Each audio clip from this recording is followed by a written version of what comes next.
Una colleja, digo algo impertinente. Bueno, es para mí un auténtico placer presentar hoy a Leonardo Padura. Presentamos su última novela, Morir en la arena, publicada. La más reciente.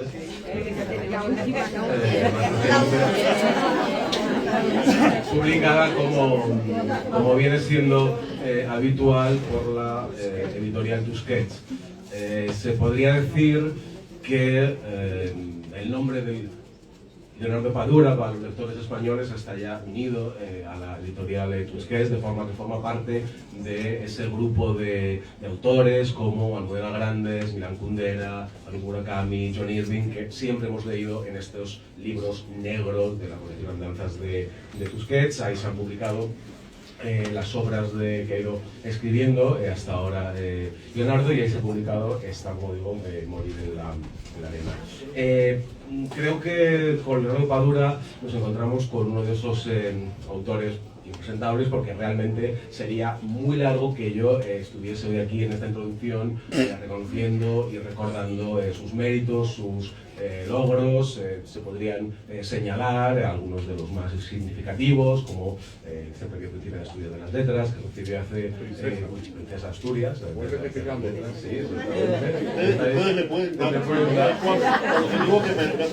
Exactamente.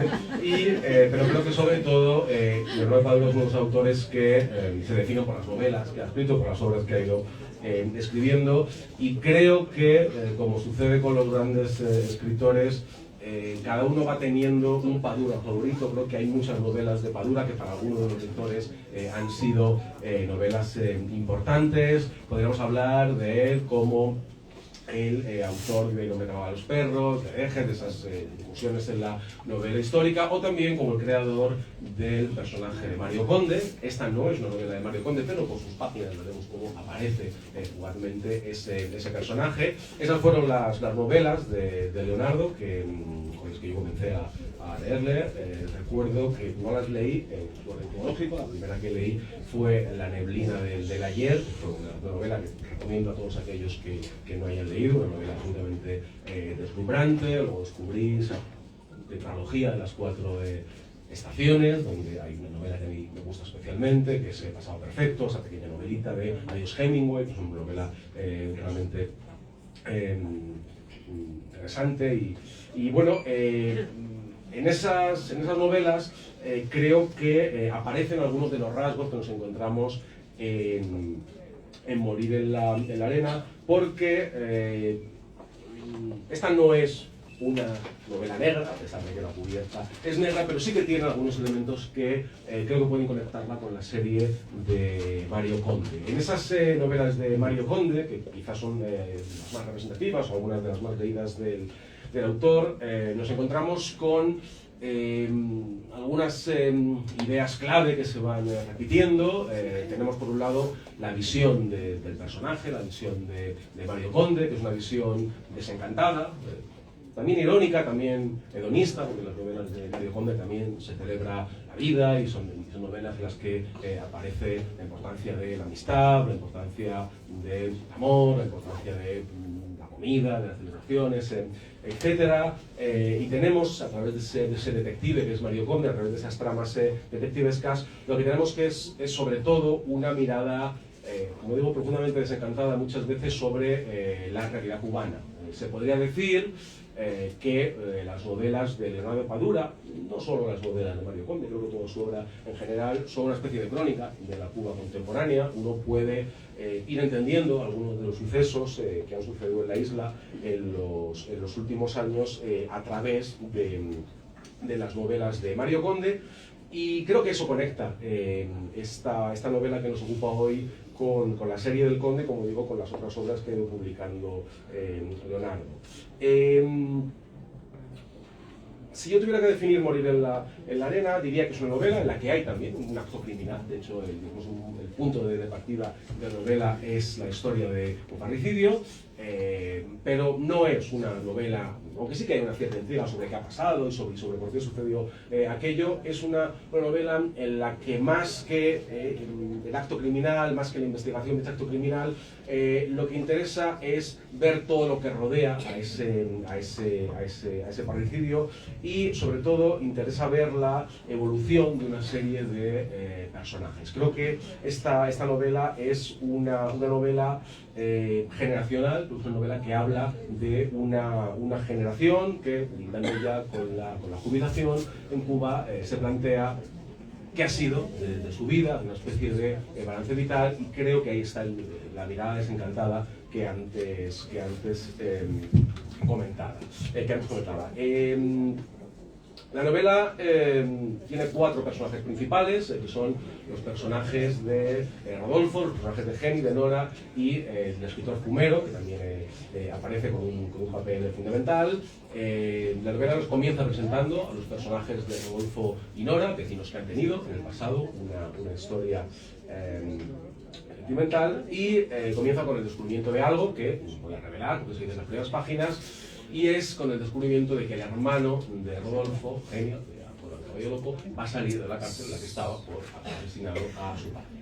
A partir de esa revelación, pues bueno, los personajes se enfrentan a eso que va a suceder, y eso les sirve, como digo, de alguna forma para hacer un repaso de lo que ha sido su vida y para ver a qué se enfrentan en el presente, que es un presente desencantado, pesimista. La primera página de la novela tenemos un personaje que pisa una mierda de gato, y un poco muy simbólico de lo que nos ofrece esa novela. Personajes que estaban llenos de sueños, personajes que estaban llenos de esperanzas, personajes que creyeron en muchas cosas y que de repente se encuentran en la jubilación, que tienen dificultades para sobrevivir, que no tienen prácticamente nada. Creo que en el fondo la novela nos habla de quiénes son estos personajes, de quiénes fueron en el pasado, quiénes quieren ser, de cuáles fueron sus sueños, de quiénes proyectaron ser y de quiénes son en la actualidad. Todo ello se narra en la novela con la presencia de algunos elementos, unos temáticos, otros formales, que están muy presentes en la obra de Leonardo Padura. Como digo, está esa idea de crónica que hemos visto en otras novelas. Aparece, por ejemplo, como elemento fundamental la guerra de Angola, porque el personaje principal está traumatizado por su paso por esa guerra, que tiene una importancia en la trama, lo cual nos remite a uno de los personajes emblemáticos de la serie Conde, el personaje de El Flaco. Está la presencia de la literatura, casi siempre hay una dimensión metaliteraria en las obras del Conde, y aquí también tenemos ese personaje del Fumero, un personaje que es el escritor y que también reflexiona sobre cómo se cuentan las historias y sobre cómo se cuentan las historias en Cuba. Entonces, bueno, creo que de alguna forma lo que nos encontramos aquí es con una obra que compendia algunos de los tópicos habituales del autor, y lo hace con esa mirada desencantada sobre la realidad cubana. Y quizá, para comenzar con el coloquio, Leonardo, podríamos comenzar hablando de esa idea generacional, porque esa no es una novela autobiográfica. Sí que hay elementos reales, luego lo comentaremos, pero señalado en entrevistas que ese parricidio que aparece en la novela, tú conociste un caso del que te inspiraste para ello. No es una novela autobiográfica, pero bueno, sí que parece que hay una idea un poco de retratar una generación cercana a la tuya, y de una idea de realidad que tiene que ver un poco con la tuya, ¿no? Bueno, muy buenas tardes, muchas gracias a todos ustedes acá por su presencia, a la librería por darnos este espacio, a Javier por estar acá conmigo y por esta magnífica introducción, después de la cual yo casi no tengo más nada que decir. Lo único que nos ha dicho es en qué termina la novela, pero todo lo demás no es cierto, no es cierto. Bueno, mira, Javier, cuando yo me planteo escribir una novela, la primera interrogación que me lleva a escribir una novela es ¿para qué la voy a escribir? ¿Cuál es la intención con que voy a escribir esa novela? Y esto tiene mucho que ver con el hecho de que tengo un sentido de alguna forma civil del valor de la literatura, de la importancia de la literatura. Y cuando Javier hablaba de que en mis libros hay como una especie de crónica posible de lo que ha sido la vida cubana contemporánea, Es cierto, aunque al principio yo no tenía muy consciente esa posibilidad, ya después me di cuenta de que era posible. Y es una crónica que está siempre narrada desde una perspectiva generacional, la perspectiva de mi generación. En novelas, por ejemplo, la novela de mi vida, que es una novela que tiene como personaje fundamental al poeta José María Heredia, principios del siglo XIX, poeta romántico, independentista. Hay un grupo de escritores en el presente, a finales del siglo XX, que son escritores de mi generación. Y hay una visión de la responsabilidad y los avatares de la literatura en Cuba que se repiten de alguna manera en esta novela con el personaje de Fumeto. Una novela como Polvo en el Viento es sobre la diáspora de mi generación, la gente que ha salido y las distintas formas en que asumen el desarraigo, el exilio, el destierro, la distancia, la nostalgia. Y aquí yo quería hablar del destino de esa generación. Bueno, por supuesto, el personaje de Mario Conde es absolutamente generacional. Es un personaje que en muchos sentidos responde a mis propias visiones de la realidad. Ha sido mis ojos para hablar y ver ese contexto en el que hemos crecido, con todas las historias, las expectativas, los desencantos, las frustraciones, las alegrías, en fin, todas las cosas que nos han ido ocurriendo a lo largo de estos años, que van siendo ya bastantes años. Incluso Mario Conde me sirve para algo más, y esto es un poco un paréntesis, me sirve también para examinar algo que me está ocurriendo y que a través de él es como mirarlo en un espejo, que es el proceso de envejecimiento, el paso de los años. Ya en la última novela, Mario Conde anda por los 64 años, en la próxima ya va a cumplir 70, como yo, que cumplo 70 dentro de un mes, menos de un mes, sí. Ya casi soy, como diría Conde, un viejo de mierda, con toda razón además lo dice. Y bueno, esta novela, la intención era hablar del destino de una generación que creció en todo el periodo revolucionario, que trabajó, estudió, una generación posiblemente la mejor generación que ha habido en la historia de Cuba, una generación mayoritariamente universitaria, que hizo todos los sacrificios, que fue víctima y beneficiaria de todos los experimentos posibles, experimentos educacionales, experimentos sociales, experimentos políticos, en fin. Y que cuando llegan a esta edad proventa que vamos teniendo, pues se jubilan y son más vulnerables que nunca. Vulnerable es el eufemismo que se usa en Cuba oficialmente para hablar de pobreza. Se convierten en pobres. Lo he dicho muchas veces en estos días, para que tengan una idea. En estos momentos, una jubilación promedio en Cuba anda por los 2.500 pesos. Eso significa que esa persona con 2.500 pesos come menos de un huevo diario, porque un paquete de 30 huevos vale 3.000 pesos. Entonces, a partir de ahí ya pueden calcular todo lo demás. Esto creo que es muy visible, el poder adquisitivo que tienen estas personas. Y ahí empiezan toda una serie de estrategias de supervivencia. Pero para contar esa historia del destino de la generación, yo me di cuenta que necesitaba tener un motor dramático. Y recordé la historia de este parricidio que ocurre en una familia cercana a la mía.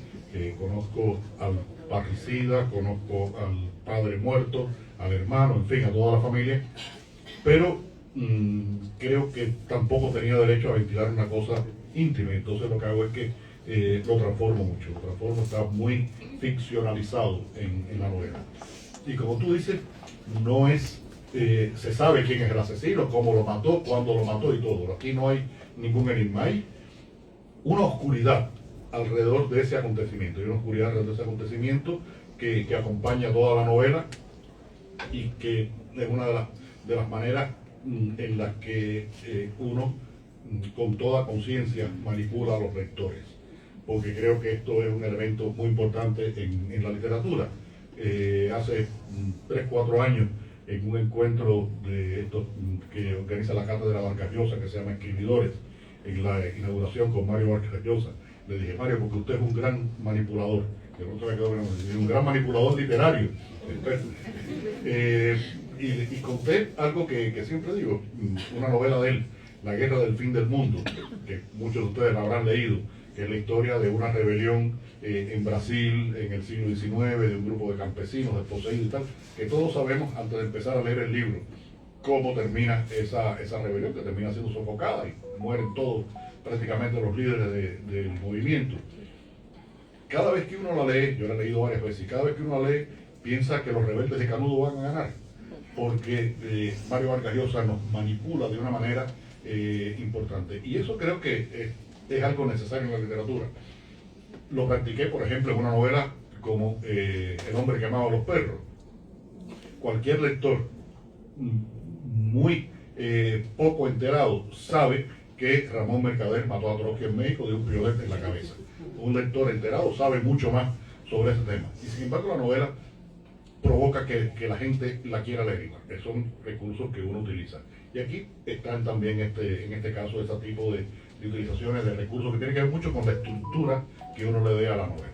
Entonces, respondiendo en esencia, para entrar en otro tema, es un retrato de una generación en un presente del 2023, en el que estamos asistiendo a las consecuencias.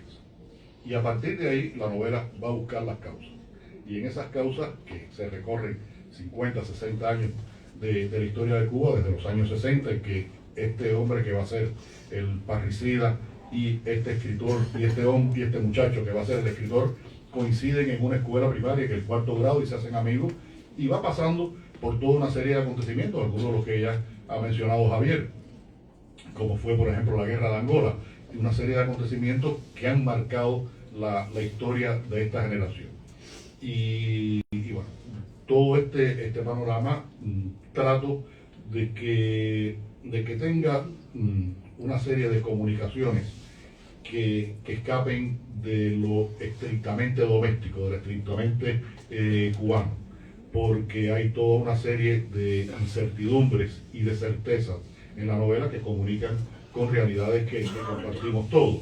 Este mismo hecho de la soledad en la vejez, de la violencia familiar, de los traumas que nos provocan determinados acontecimientos, de saber hasta qué punto un día de nuestra vida tomamos una decisión que nos cambió el rumbo de la vida sin saber lo importante que era esa decisión que tomamos en un momento determinado. Y pasa en muchos sentidos, y siempre yo pongo un ejemplo. Hay algo que es terrible, y es por ejemplo que a los 18 años uno tenga que decidir qué carrera va a estudiar en la universidad. A los 18 años uno no sabe nada. Y pasa que muchas veces hay gente que encuentra su vocación, otra gente que se frustran para toda la vida porque han estudiado algo que no era lo que hubieran querido estudiar, y es una decisión que hay que tomar. Y esto son las buenas decisiones. No estoy hablando de las decisiones más terribles que se pueden tomar en un momento determinado. Bueno, incluso la novela también habla de las decisiones que uno no toma y que, sin embargo, le terminan afectando. Y creo que también es una línea muy interesante del libro, porque al final la vida del protagonista, de los principales personajes, está condicionada, como tú dices, por lo que ellos hacen, por decisiones que toman, pero también por acontecimientos, pues, en el caso de Rodolfo, la guerra de Angola, en el caso de Nora, por ejemplo, la expulsión de la universidad, con lo cual nos encontramos un poco con esa idea también de mostrar cómo, bueno, quién es lo que somos, o sea, somos lo que somos, no solo por lo que nosotros hacemos, sino por todo lo que nos rodea, ¿no? Bueno, y eso, en el caso de una sociedad como la cubana, es especialmente importante.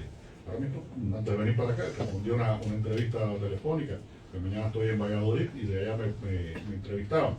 Y le decía algo, mira, en una sociedad como la cubana, de sistema de socialismo real, no el socialismo español, el socialismo real y comunismo, la vida de las personas depende de una serie de decisiones de carácter político, que es muy difícil escapar de ellas, porque incluso a veces esto contradice los propios principios de la filosofía marxista, de que la economía es la que determina la sociedad. Pues no, a veces la política está por encima de la economía.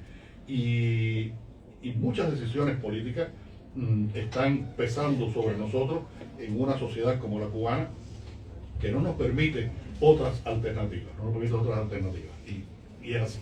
Y escaparse de eso, de esa línea que te trazan, pues puede ser tan frustrante que implique una marginación de por vida, o una condición muy complicada con respecto a tu propia realidad. Le pasa a Nora, esto protesta en la universidad por algo que ella considera que es injusto, y eso le cambia la vida por completo. Entonces, siempre digo que una novela, por ejemplo, como El hombre que amaba a los perros, si lo hubiera escrito un español, un argentino, un mexicano, hubiera sido una novela diferente. Incluso podría haber sido una novela mucho mejor, pero diferente. ¿Por qué? Porque le hubiera faltado la experiencia de haber vivido en un país socialista. Esa es una experiencia que no se aprende en los libros. Y por eso en esta novela y en muchas de mis novelas aparece como una constante, como una repetición, la palabra miedo. El miedo de la desprotección del individuo ante un poder totalizador, hegemónico, esto que te decide todo en la vida. Entonces, es una experiencia que arrastran estos personajes y que determina mucho la vida de ellos, y también está determinando incluso el posible futuro que van a tener. Hablabas del miedo y de cómo es vivir en un país socialista, y aunque nos hagamos un poco de lo que es la novela, a la que luego volveremos, eso también tiene que ver con tu forma de escribir. Tú escribes en Cuba, vives en Cuba, tus novelas, cualquiera que las haya leído, saben cuál es el que tú tienes, tu postura crítica y demás. Hablabas ahora del miedo, de esa presión. ¿Hasta qué punto tú como escritor lo sientes? Aquí hay un personaje que es un escritor que se llama Raimundo Fumero, que ya mencionaba Javier en un momento, que es uno de los 4 personajes importantes, que empieza a escribir a principios de los años 70 y aprende muy rápido. Cuando él decide que quiere escribir, aprende muy rápido cómo hay que escribir en Cuba si quieres ser escritor, si quieres publicar y quieres vivir como escritor. Es un momento en el que, de lo cual he hablado en otras novelas mías.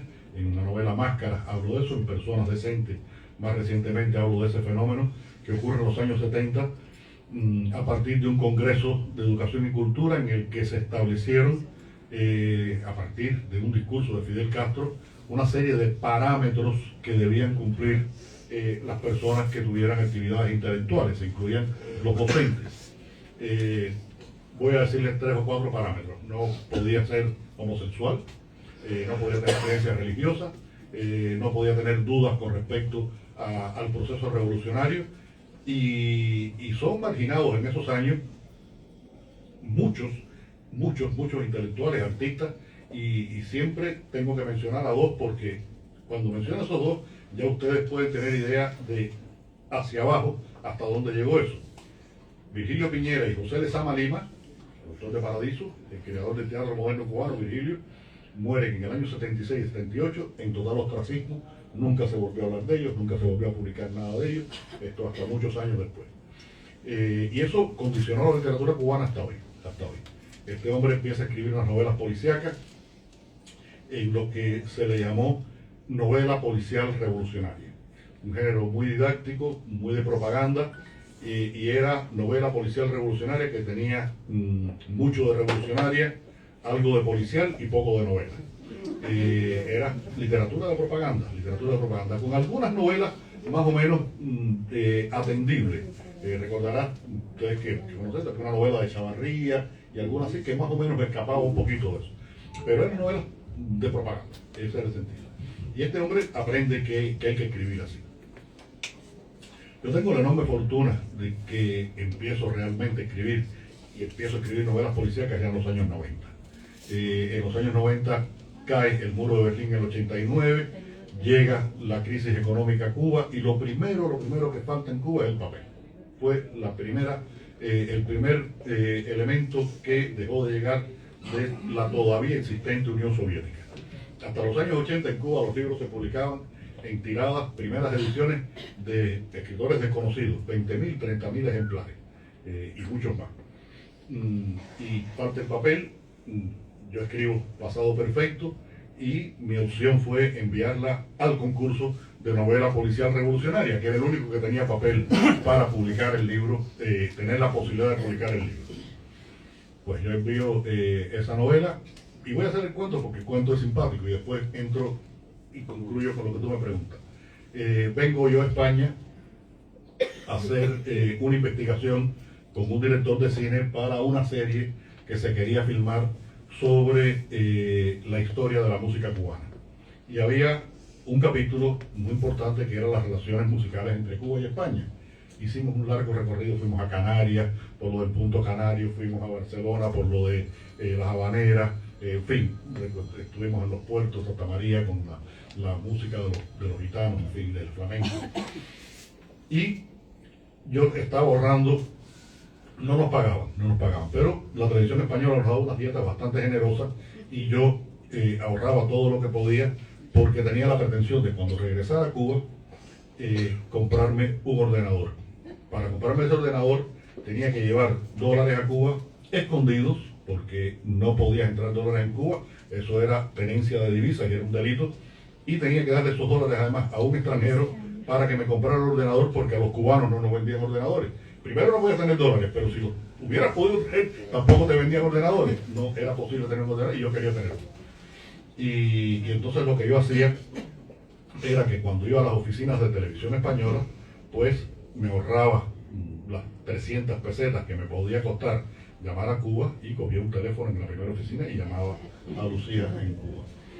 Y ya voy a regresar, llamo a Lucía, le digo, bueno, ya regresamos en 3 días y tal, todo bien y tal. ¿Qué hace falta que lleve? Me dice Lucía, te tengo una buena noticia. Digo, ¿de qué cosa es? Que ganaste el premio de novela del concurso. Digo, qué bien, se lo digo a mis compañeros, me felicitan y tal. 3 días después, llego a Cuba y me dice Lucía, te tengo una mala noticia. Dejaron el premio desierto. 2 o 3 meses después, los 3 jurados, eso fue una cosa increíble, los 3 jurados, uno una semana, otro la semana siguiente, otra vez, se me acercaron y me dijeron, tu novela era el premio, y el día antes de firmar el acta del jurado del premio, vino una persona de los organizadores del concurso y nos dijo, esa novela no puede ser el premio. Es decir, que ya Pasado Perfecto les rompía los esquemas de ellos, por supuesto. Era evidente, Conde es un personaje con toda una serie de contradicciones. Aquí, en lugar de un negro que se colaba por la ventana o un espía de la CIA, era un viceministro, el delincuente, en fin, que ya había toda una serie de cosas que le rompían el esquema. Y tengo la fortuna, después que tú lo has mencionado, Javier, de que muy pronto empiezo mi relación con Tusquets. Al empezar mi relación con Tusquets y tener una editorial en España que me permite que mis libros no tengan que pasar por filtros institucionales cubanos, pues eso elevó mis niveles de independencia, de libertad creativa. Y recuerdo que cuando yo terminé la novela de mi vida, que es una novela que tiene algunos discursos bastante complicados en términos de lecturas políticas, yo nunca hago política en mis novelas, pero la situación de estos personajes en esa vulnerabilidad tiene lecturas políticas evidentes, pero yo no hago un discurso político, eso hago un discurso social de la realidad. Y esta novela, la novela de mi vida, hay incluso algunos discursos políticos porque tiene que ver con Heredia en el siglo XIX, y recuerdo que llamé a Lucía al estudio donde yo trabajo y le dije, mira, ya, la novela está lista, ya la voy a mandar a la editorial, pero tengo dudas, porque tengo un poco de miedo. Hay 3 opciones. Una opción es que esta novela yo la guarde ahí en una gaveta a esperar tiempos mejores. Otra es que yo cambie determinadas cosas que hay en el libro, y la otra es que, bueno, apriete la tecla y salga para Barcelona. Y entonces me dice Lucía, bueno, ¿cuál es tu opción? La opción mía es apretar la tecla y ver qué pasa. Y entonces Lucía, si esa es tu opción, es la que hay que tomar, así que aprieta la tecla. Y entonces yo le dije a ella algo que era muy importante. Y bueno, si voy preso me tienes que llevar cigarros a la cárcel. Porque hasta eso tuve miedo. Pero creo que la única forma posible de vencer el miedo es enfrentándolo. Y es lo que he hecho a lo largo de todos estos años. Y creo que mi literatura cada vez ha ido profundizando más en las miradas sociales, ha ido bajando más a la esencia de los problemas. El hombre que amaba a los perros es una novela definitiva en ese proceso. Creo que ya después del hombre de los amaba a los perros ya casi no había más nada que decir, porque es una novela que habla de las esencias, Aquí estamos hablando de los fenómenos, pero el hombre que amaba a los perros habla de las esencias porque tiene toda esta carga filosófica alrededor de la figura de Trotsky y de la perversión de la utopía. Una novela como Herejes, que habla esencialmente de la libertad, de nuestro derecho a ejercer nuestra libertad como individuo, eso que incluso el más tirano de los tiranos que existe, que es Dios, nos dio ese espacio del libre albedrío para poder equivocarnos y tomar nuestras decisiones, pues existe ese espacio de libertad del individuo, y es una novela que reflexiona mucho sobre eso. Entonces, es lo que he hecho, y ha sido lo que me ha salvado de tener que llegar a la edad de Raimundo Fumero y tener que tomar la decisión a esa edad de decir, bueno, voy a liberarme, voy a redimirme a través de la literatura.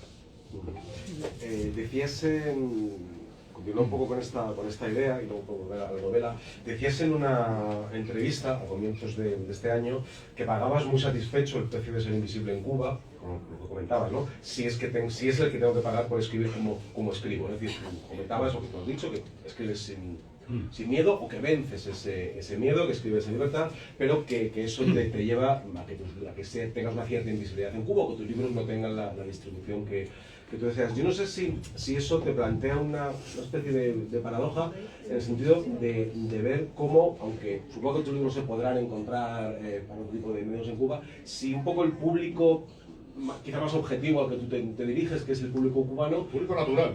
El público natural, claro. Eso, no sé si te plantea algún problema el hecho de saber que ese público natural a lo mejor no llega de la forma que tú quisieras, o si no todos los lectores cubanos a los que tú quisieras llegar pueden acceder a tus libros. Me gusta hacer un poquito de cuentos, entonces voy a hacer un cuento antes de llegar a responder.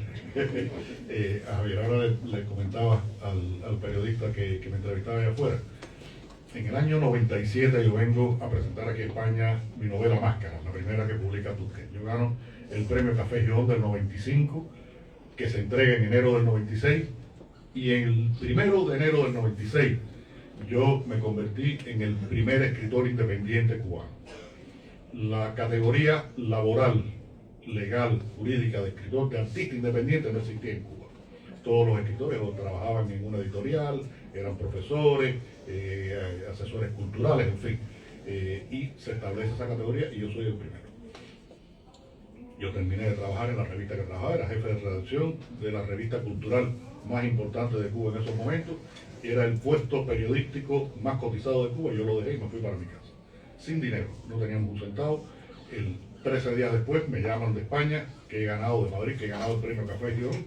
Imagínense ustedes, de la pobreza a tener 2 millones de pesetas. Yo digo, ahora somos ricos. Y era mucho dinero en Cuba en esta época, sigue siendo mucho dinero, $16,000, no estaba nada mal. Y establezco la relación con Tusquets, se publica Máscara.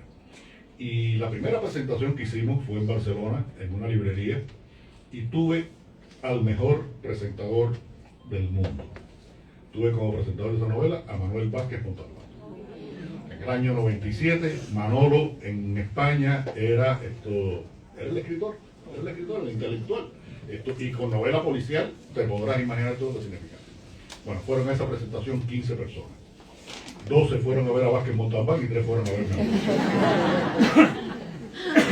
Por eso, cosas como la que está ocurriendo hoy aquí, como la ha ocurrido en Madrid, en Barcelona, en Zaragoza, en Bilbao, todos estos días, me satisface muchísimo, muchísimo.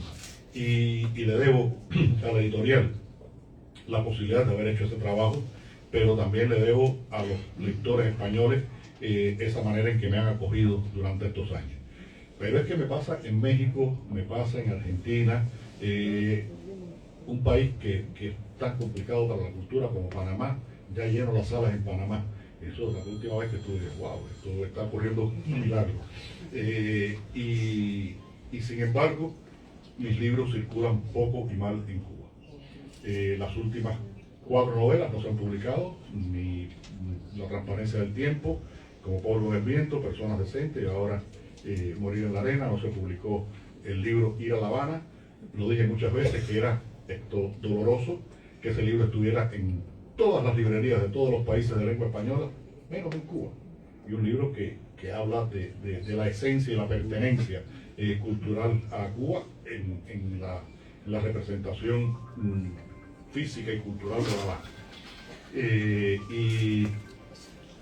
Y bueno, algunos de estos libros hemos hecho pequeñas ediciones ahí un poco alternativas, de 500, 800, 1000 ejemplares por vías que hemos podido hacerlo, pero como circulan en Cuba fundamentalmente los libros que llegan de algún país, que lo mandan a personas en Cuba, y la piratería.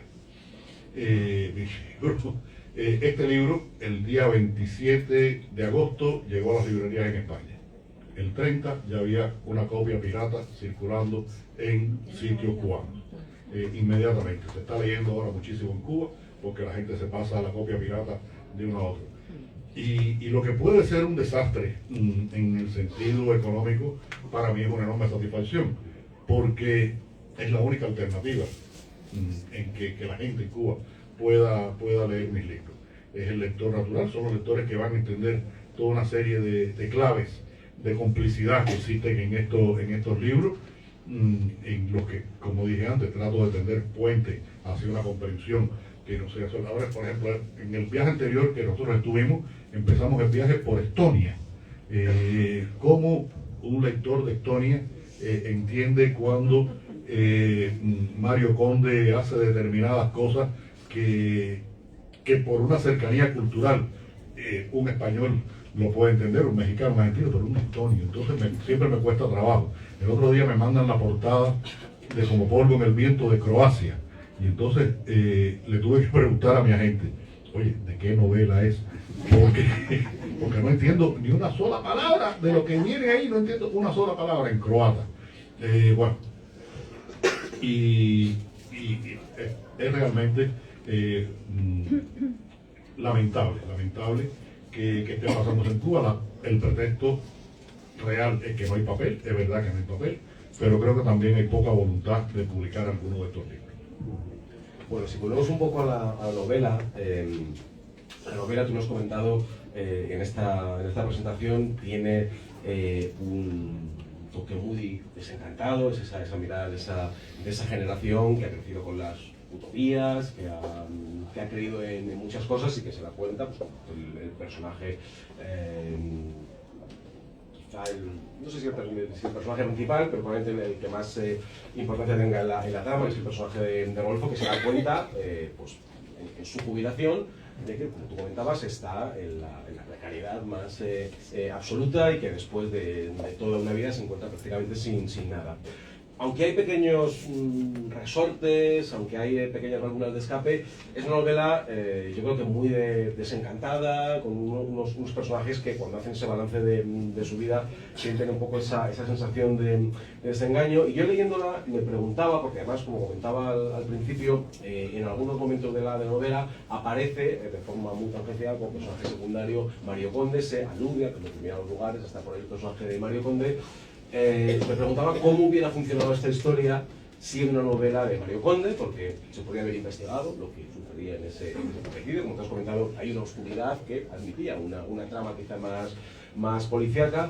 Entonces, quería preguntarte por qué esa decisión de no incluir al Conde como personaje principal de esta novela. Yo leyéndola pensaba que probablemente esa mirada desencantada de Mario Conde, que es muy desencantada, tiene un punto quizá de cierta distancia, de cierta ironía, que cuesta más ver en esta novela, y es una novela, sin ser una novela trágica, sí que es una novela que, digamos, que cuando uno la cierra con cierta sensación, aunque tú hablabas antes de redención, aquí se habla mucho de redención novela, pero bueno, hay una cierta desesperanza, ¿no?, como conclusión final de la lectura. No, definitivamente en esta novela, si yo colocaba al personaje de Mario Conde, era un libro completamente diferente. Mario Conde tiene un carácter tiene una mirada específica y ya muy elaborada sobre la realidad y me obliga a que los libros tengan ese carácter y esa mirada.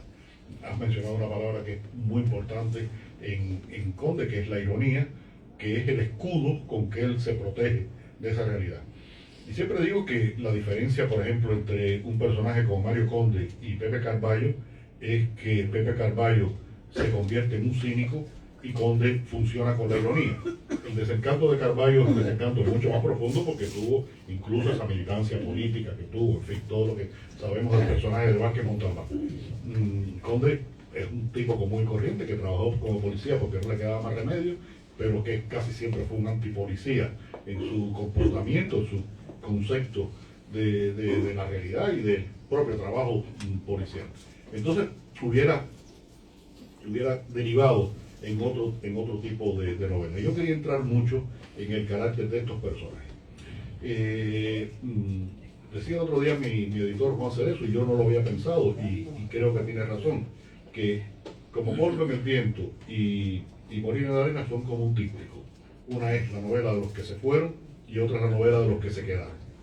Y al ser la novela de los que se quedaron, yo necesitaba entrar en la mayor profundidad de estos personajes.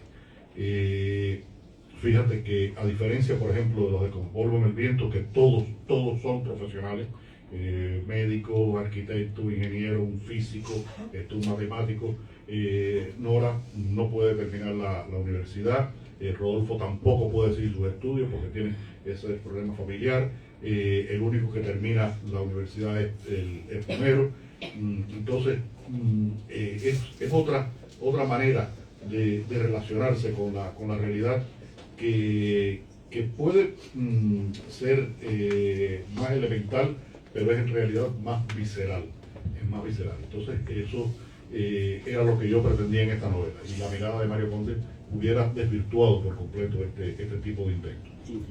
Hemos dicho que los personajes principales son estos cuatro personajes de una misma generación que de una u otra forma se han visto pues, un poco sometidos, como comentábamos, por los vaivenes de la historia y han ido de alguna forma configurando su peripecia vital a partir de sus decisiones y de lo que les han impuesto, pero hay otro grupo de personajes que aparecen en la novela y que van teniendo más importancia en la segunda parte, que son los personajes de las nuevas generaciones, relacionados muchas veces con ellos por parentescos familiares, y que tienen en algunos casos una importancia fundamental en su sustento, porque es la ayuda que ellos les mandan la que les permite vivir.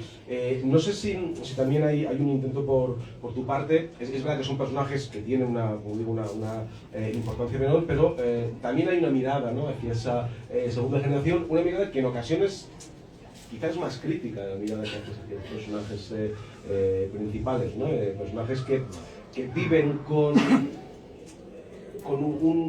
una realidad muy diferente. Muchos están fuera están fuera de Cuba, lo cual les permite sí, tener trayectorias profesionales, dinero, ayudar a los de dentro, pero en cierto modo también da la sensación de que su mirada desde fuera de lo que ocurre en Cuba es muy diferente a la mirada de los que están dentro, y tu mirada como escritor creo que a veces sí que tiene quizá un nivel de crítica que no veo tanto en los personajes generacionales de la novela, a los que creo que miras como escritor con una cierta mirada compasiva, ¿no? Es que hay una diferencia generacional importante entre lo que es mi generación y lo que son los hijos de mi generación. Aquí hay tres personajes que son esos hijos de mi generación, de los cuales voy a hablar ahora un poquitico cada uno de ellos. Y es la diferencia de que nosotros nos educamos en un momento en el que había algo posible que se llamaba el futuro. Y se trabajaba, se vivía pensando en este futuro. Era un futuro que no tenía estos grandes matices de riqueza ni de posibilidades, pero sí de realización. Y mi generación, que es mayoritariamente universitaria, pues bueno, lo que aspiraba era a tener un trabajo digno. Si tenías mucha suerte, a lo mejor te asignaban un departamento. Si tenías más suerte, te asignaban un automóvil. viajaba a los extranjeros con una dieta de vez en cuando, a los países socialistas sobre todo, en aquella época. ¿Qué es lo que le pasa a Fumero? Que tiene unas ediciones en ruso y en uzbeco de algunas de sus novelas por los convenios entre países socialistas. La generación que nace y crece en los años 90, pues son herejes de nacimiento. Ya nacen en un momento en que no creen en nada, porque la realidad no les permite creer, porque viven en la miseria, viven en la inopia y tienen que inventarse. Hay un momento en que uno de estos personajes, posiblemente el más revulsivo de todo, que se llama Aitana, que es la hija de Rodolfo, que vive en Barcelona, era estudiante de arquitectura, no terminó la carrera, porque si terminaba la carrera no le dejaban salir de Cuba para poder salir, y se radica en España. Hay un momento en los años 90 en que ella lo recuerda, tenía un novio y salía de la escuela, iba para casa del novio, y un día descubre que la pantaleta, como le dicen ustedes, el bloomer, como le decimos nosotros, se le caía de lo flaca que estaba. Porque hubo un presentador de programas de televisión que todas las semanas que salía, uno decía, ya, la semana que viene está muerto. Porque íbamos viendo cómo se enflaquecía, le iban saliendo los pómulos, los huesos de los pómulos, porque la gente se puso en Cuba. Bueno, Lucía dice que fue el mejor tiempo porque estábamos todos flaquitos y decaditos de lo más bonitos. Y era mentira, no estábamos bonitos, nada, estábamos muy jodidos. Entonces, la relación con la realidad de esos personajes es distinta. Entonces tienen una mirada mucho más pragmática, mucho más desprejuiciada de la realidad que la que pueden tener Rodolfo y Nora, que es una mirada un poco como de víctimas. Estos personajes no se asuman de la misma manera. Entonces hay tres, la hija de Nora y de Jenny, Violeta, que termina viviendo en Tampa, en los Estados Unidos, y el personaje menos influyente de los tres, porque ha decidido entrar en una iglesia protestante que un poco le limita sus maneras de relacionarse con la realidad. Ya sabemos lo que significa eso. Aitana, que vive en Barcelona, regresa a Cuba cuando sabe que el tío va a salir de la cárcel y es un elemento que impulsa la historia. Y el hijo de Fumero, que es el personaje aquí un poco más interesante en su composición. Porque bueno, lo de Violeta y la religión, lo de Tamara y su rebeldía, es un personaje rebelde que le dice las cosas en la cara a la gente, dice, oye, aquí esto acábense de misterios y de jodedera, esto y acaben de decir las cosas como son, y coge al tío cuando sale de la cárcel y le dice, todo el mundo le tiene miedo, menos yo no tengo miedo, y te voy a sentar ahí y me vas a contar lo que pasó. Pero este es el tercer personaje, que es el hijo de Fumero, que se llama Humberto, todo el mundo le dice Humbertico, y que es el hombre nuevo del socialismo en Cuba. Empezó su vida adulta con éxito a partir de que se hizo sacerdote de la religión yoruba, Babalao. Se hizo compinche de un judío ucraniano que se había hecho babalao en Cuba, y se convierten en los que le hacen santos a los extranjeros que viven en Cuba, a los españoles que van a Cuba y les gusta esto de la santería, a los mexicanos, en fin, y empiezan a ganar dinero. La religión, como todos ustedes saben, puede ser un negocio, y esta religión tiene ese carácter bastante economicista, por decirlo de alguna forma. Es una religión que además tiene unos atractivos adicionales, porque vas a ella, tú vas al santero, si tienes problemas de salud, problemas económicos, con la mujer, con la justicia, no vas a confesarte, no existe el pecado, y las ceremonias se hacen con comida, con música y con baile. Es decir, que todo el mundo se divierte en las ceremonias de santería. Y come bien, y se emborrachan, y bailan, en fin. Entonces, este muchacho que ha hecho dinero con eso, también se convierte en un empresario, monta una pequeña empresa, compra cosas, vende cosas, y ya anda por La Habana en un Audi moderno, tiene una casa en la mejor zona de la ciudad, que la ha reformado, con un césped en el fondo, donde se ve un personaje que parece un jardinero japonés, esto así en la distancia. Y es el representante de lo que está ocurriendo en Cuba con determinadas personas que han tenido la posibilidad de enriquecerse. Son un por ciento muy pequeño de la población, pero es un por ciento que antes era inimaginable. Y por eso digo que es el hombre nuevo del socialismo en Cuba, porque los demás, muchos han optado como Aitana y como Violeta, por salir del país, y otros que se han quedado han tenido esta posibilidad. No son todos, por supuesto, pero ahí está eso. Y lo mejor de este personaje es que él cree, dice él que él cree de verdad en los poderes de esta religión. Para que tengan una idea de cómo funciona más o menos la santería, lo haría comprensible para ustedes, que es muy parecido al panteón griego. Son esos dioses que tienen distintos poderes y que se relacionan con los mortales, ¿no? Y que tiene un oráculo, que es lo que hace el babalao. El babalao maneja un oráculo que predice el futuro. Entonces te podrás imaginar, prediciendo el futuro a la gente, el buen negocio que se hace. Y otro aspecto fundamental de la novela, sobre el que ya hemos pasado un poco, es ese parricidio que comentabas. Me interesan dos cuestiones sobre el asesinato del hijo al padre, que está un poco en el inicio de la trama argumental. Por un lado, lo has comentado, conocías el hecho real en el que te inspiraste, era un hecho cercano. Entonces, por un lado, te quería preguntar, los escritores es verdad que entre otras muchas cosas os nutrís de la propia realidad, pero en este caso era una realidad muy cercana. ¿Hasta qué punto eso te supuso un problema y cómo lo solventaste? Y por otro lado, también creo que el parricidio tiene un valor muy simbólico, evidentemente, porque estamos hablando de una persona que hace cuentas con su pasado, ¿no? No, el parricidio tiene un valor muy literario, como se sabe. Esto se ajuste de cuentas del hijo al padre, que no siempre tiene por qué ejecutarse violentamente, no tiene por qué ser un asesinato, pero muchos de nosotros de alguna forma hemos matado a nuestros padres por distintas actitudes, distintas condiciones, y es una cuestión incluso de crecimiento personal que a veces nos lo exige. El parricidio real aquí está completamente ficcionalizado. Me sirvió, como te dije, como un motor dramático para esta historia por ese carácter que tiene de un hecho tan brutal, y que se comete además de una manera bastante brutal en la novela.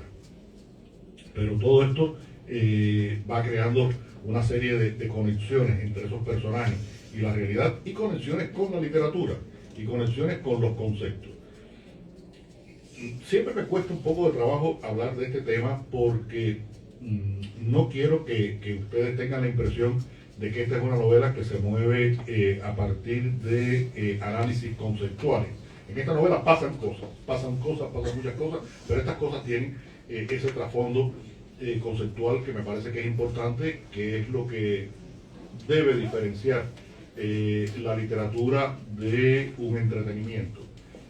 Y sabemos que en estos momentos en el mundo hay mucha literatura que está vacía de esas posibilidades. Me estoy leyendo, por ejemplo, ahora mismo, porque quiero escribir una nota, una de las novelas de La Asistenta, y cada vez que voy pasando una página, pero esto, ¿cómo es posible que se pueda ser tan superficial escribiendo algo? Y mira cómo vende el libro, Pero bueno, ahí entran entonces toda una serie de conceptos culturales y éticos muy importantes. Por la parte cultural, bueno, hay un elemento literario que todos conocemos, y es que el parricidio ha estado presente en la cultura occidental desde los orígenes. Recuerden que el parricida por excelencia que todos conocemos es Edipo, y por ahí ha habido muchos en distintas categorías, como dije, no solamente los que tienen que matar al padre como tuvo que hacer Edipo o como hace Geni en la novela. Y entonces entran conceptos como el de redención y perdón, la posibilidad de perdonar y la posibilidad de redimirnos o de redimirse en general las personas. Hay personas y actitudes que no tienen redención. Recuerden que la redención se ha cargado de un sentido místico por la religión. Jesús es el Redentor, pero el origen de la palabra es la compra de la libertad de un esclavo. Ese es el origen de la palabra. Y la redención significa eso, la compra de nuestra libertad. Y en definitiva, Jesús, cuando muere en la cruz, se estaba liberando del ser mortal que había, del ser material que tenía, para volverse el ser espiritual que era el Hijo de Dios. Entonces, hay muchas maneras de redención en esta novela, Rodolfo y Nora, y no se las voy a decir porque son elementos de esos acontecimientos que ocurren, que son importantes. Rodolfo y Nora tienen una forma de redención, Fumero tiene una forma de redención, incluso Eni tiene una forma, el asesino tiene una forma de redención. Y hay aquí un elemento que no hemos mencionado, y es qué cosa lleva a Eni a cometer el parricidio. No es que él odiara al padre, es que estamos hablando de un padre violento, un padre abusador, y Eni, cuando tiene 12, 13 años, le confiesa un día a Fumero, le dice: un día lo voy a matar. Y años después, cuando se produce el asesinato, el crimen, Fumero recuerda que él dice, estaba tan seguro de que iba a hacerlo, que no usó el verbo del futuro simple, no dijo yo lo mataré, porque eso es algo como que va corriendo y puede pasar o no. Lo dijo esto con el futuro compuesto, yo lo voy a matar, que fue como dar el primer martillazo que le da en la cabeza al padre. Entonces, ahí están unas razones de ese hecho que un poco después tendrá ese posible elemento redentor para el personaje de Gen. Bueno, para ir ya acabando, que hay gente que lleva mucho tiempo de pie, podríamos hacer una especie de última pregunta a modo de balance. Comenzabas en tu trayectoria literaria, os comentaba antes, en la década de los 90.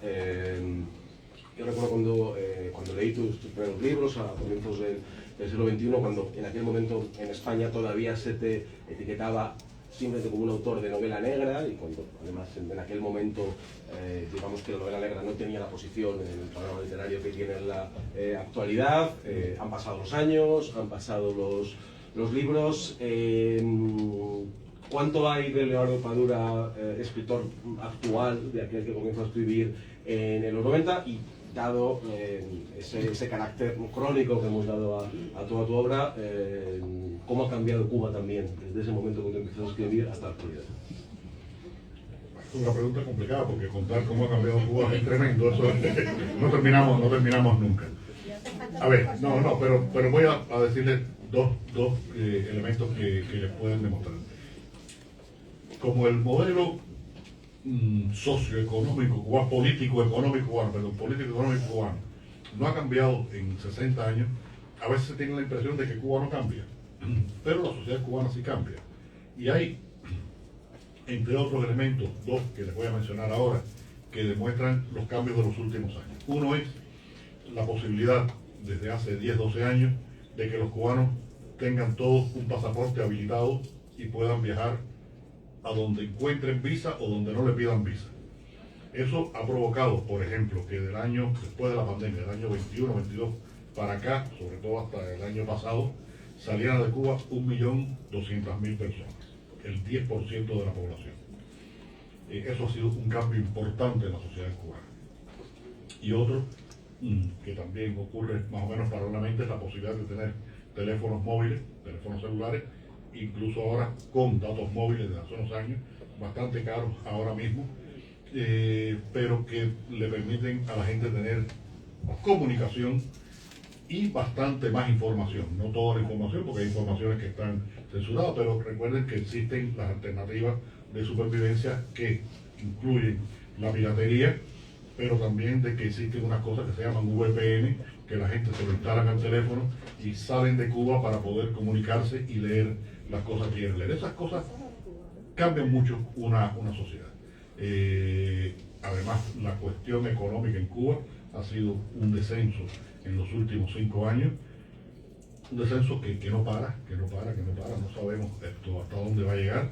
En el último año ha habido 4 apagones nacionales, algunos de 4 días, que explica que es el momento pico de una situación que ayer leí, había en estos momentos crisis energética total, y había apagones programados. Te decían, a usted le toca apagón de 6 de la mañana a 12 del día, y al barrio de allá de 12 del día a 6 de la tarde.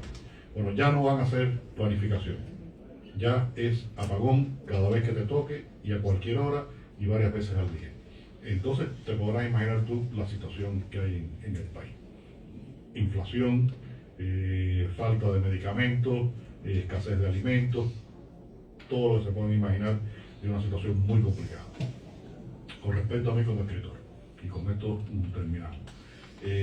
Pues mira, creo que lo peor que le puede pasar a un escritor es creer que la experiencia le sirve para escribir.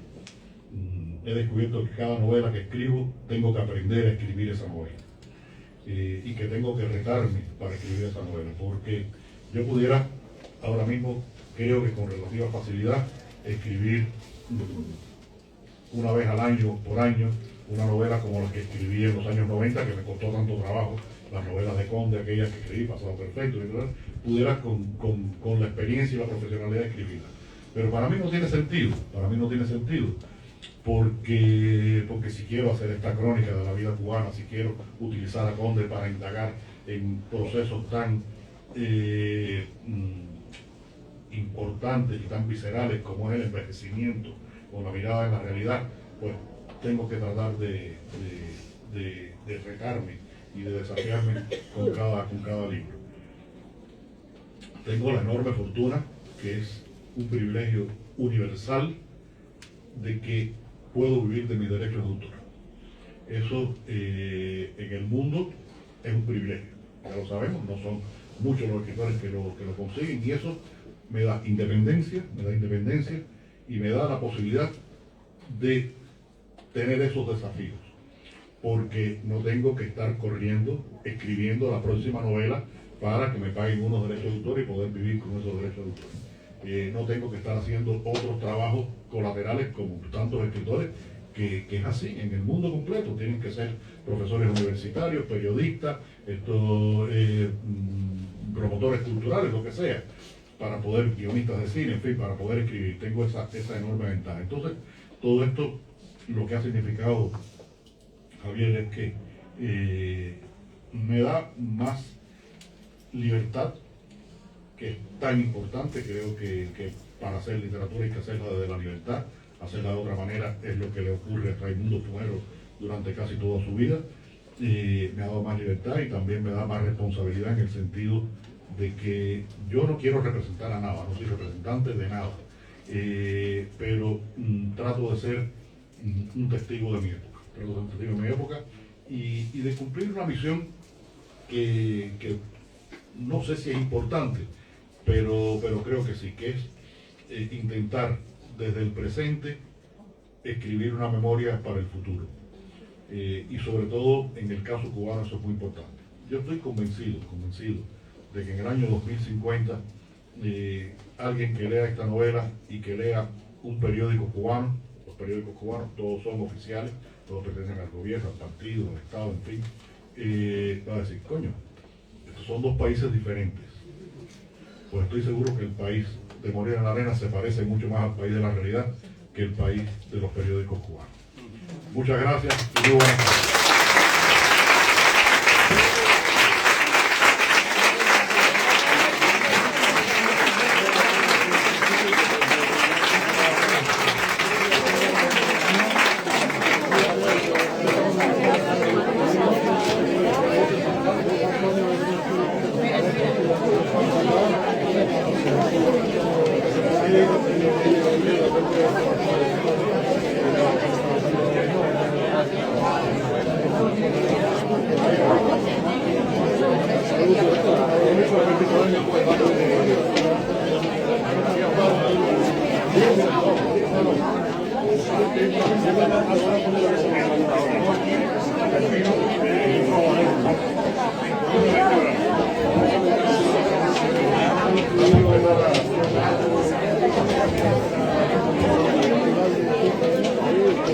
No lo pudimos traer nunca. A ver si tengo una.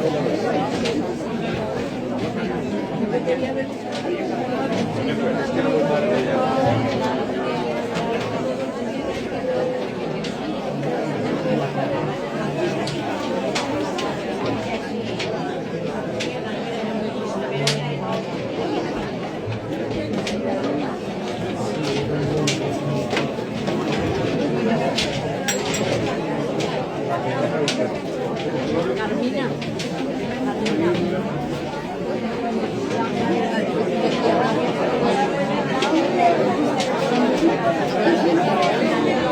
Carmina.